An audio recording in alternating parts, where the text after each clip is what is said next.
Nesse vídeo, a gente vai fazer um resumo baseado nesse texto, né, O Mestre Ignorante, e ele destaca a proposta de Rancière a partir da experiência de Jacques Todt. Ele descobriu que poderia ensinar francês sem dominá-lo, apenas com um livro bilíngue. A conclusão é que todos possam possuir a mesma capacidade intelectual. Esse vídeo tenta questionar a ideia do professor como um único detentor do saber. Em vez disso, ele defende a autonomia do aluno, a sua capacidade de aprender por conta própria. Esse pensamento quebra paradigmas da pedagogia tradicional. Além disso, valoriza o ato de confiança e de potencial do estudante. A ideia central do texto é simples e radical ao mesmo tempo. Rancière defende que todas as pessoas têm inteligência igual. Isso significa que não depende de um mestre para aprender. O que realmente importa é a motivação e a confiança no próprio pensamento. Essa concepção rompe com a tradição escolar, que coloca o professor como indispensável em todas as etapas. A emancipação intelectual, nesse sentido, é libertadora. Ela mostra que aprender é possível mesmo em situações adversas. Essa visão convida a repensar sobre o papel do ensino. As ideias principais reforçam os argumentos centrais de Rancière. Ele acredita que a inteligência é igual em todos. O ensino tradicional, porém, produz uma dependência nociva do aluno em relação ao professor. Nesse modelo, a explicação ocupa um lugar central. Para o autor, explicar é reforçar desigualdades, porque sugere que o aluno só aprende a ser guiado, se for guiado.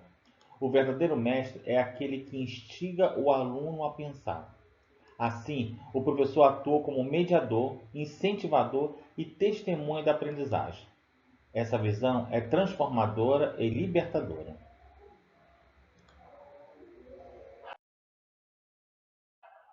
As palavras-chave desse vídeo ajudam a compreender a base do pensamento Rancière. Emancipação intelectual. Resume sua proposta de libertação do aluno. Igualdade das inteligências. É a crença radical de que todos podem aprender. Mestre ignorante é a figura que não explica, mas desafia. A oposição entre explicação e autonomia mostra a crítica à pedagogia tradicional. Por isso, ensino como um ato de confiança significa acreditar na inteligência do outro. Esses conceitos estruturam toda a obra e ainda são extremamente atuais.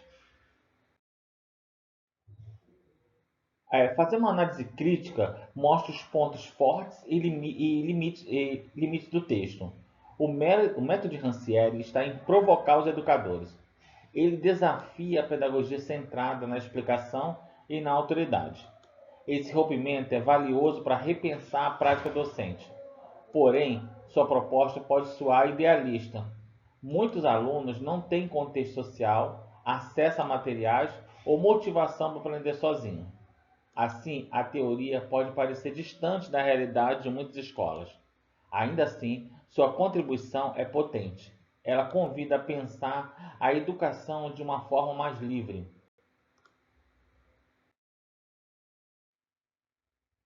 A relação com a realidade escolar mostra que a crítica de Rancière ainda é atual.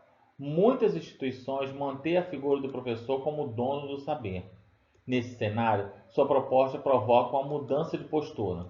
Ela inspira metodologias ativas, projetos e aprendizagem investigativa. No Brasil, conecta diretamente ao pensamento de Paulo Freire, que também defende autonomia e diálogo. Essa aproximação mostra que o debate sobre emancipação é internacional. Portanto, as ideias de Rancière podem ajudar a criar práticas mais humanas e participativas.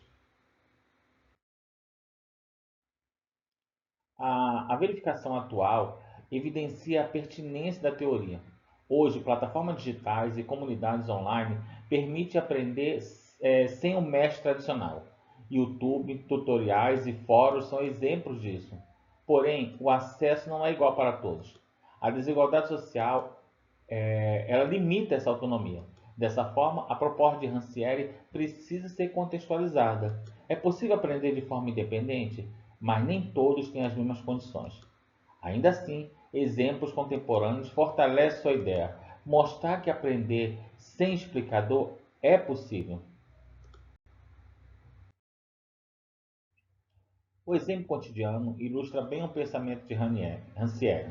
O professor não entrega respostas prontas. Ele propõe desafios e deixa que os alunos busquem soluções. Isso promove autonomia e exercita a inteligência formativa. O professor, nesse caso, atua como guia e não como dono do saber. Essa prática valoriza a investigação e o pensamento. Além disso, mostra que os alunos podem aprender colaborativamente. Esse exemplo simples demonstra como a emancipação intelectual pode ser aplicada em sala de aula.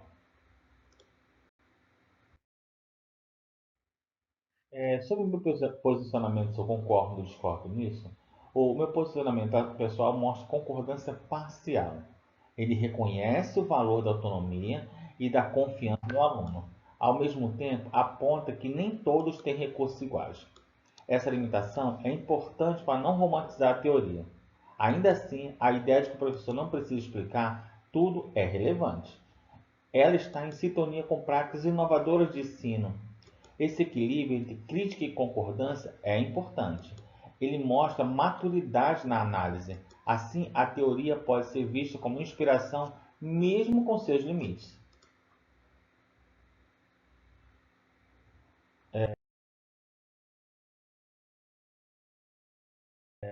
A sugestão de acrescentar elementos sociais e afetivos é relevante. A teoria de Rancière é forte, mas pouco prática. Ao incluir esses elementos, ela ganharia aplicabilidade maior. O aspecto social é central, porque a aprendizagem não acontece em um vácuo.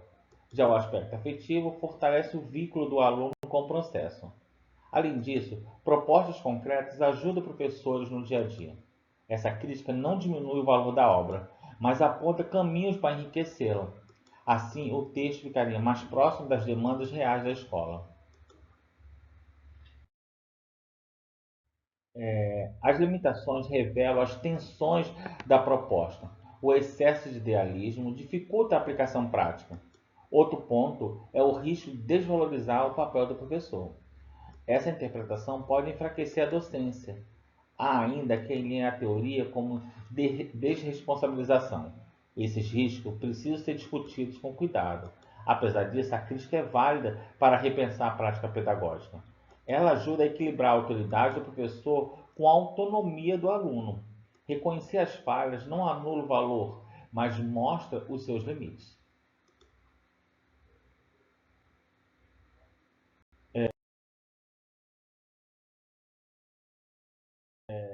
Algumas perguntas que podem ser usadas em um debate de uma forma mais provocativa. Elas estimulam a reflexão sobre igualdade e desigualdade na educação. O papel do professor também é questionado. Deve ser explicador ou motivador? Conciliar autonomia em currículo é outro dilema prático. Já a ideia de uma escola sem mestre é um desafio radical. Essas questões provocam discussões profundas em sala de aula. Além disso, conecta teoria e prática de forma crítica. Serve como ponto de partida para atividades coletivas. Assim, os grupos podem se apropriar das ideias de Rancière. Esses trechos sintetizam a obra de Rancière. Eles mostram sua crítica radical à pedagogia tradicional. A primeira frase ataca o mito da explicação. A segunda afirma a igualdade das inteligências, que é a base da sua teoria. A terceira define um mestre ignorante como alguém que exige do aluno esforço intelectual. Essas frases têm grande poder provocador. Podem ser usadas para iniciar debates e reflexões. Além disso, ajudam a memorizar o núcleo do pensamento do autor. São frases curtas, mas muito impactantes para um debate pedagógico. Aqui a gente vai ver algumas palavras e conceitos chaves, né? Sobre a emancipação representa a libertação do aluno em relação ao mestre. Igualdade aponta para a crença na capacidade comum a todos. Explicação é vista como uma prática que limita. A autonomia é o ideal buscado na aprendizagem. Inteligência é o ponto de partida em que todos compartilham. Esses termos resume o pensamento de Rancière de forma clara, funciona como síntese da apresentação. Também serve como guia para relembrar o essencial da obra. Assim, o fechamento é claro e objetivo.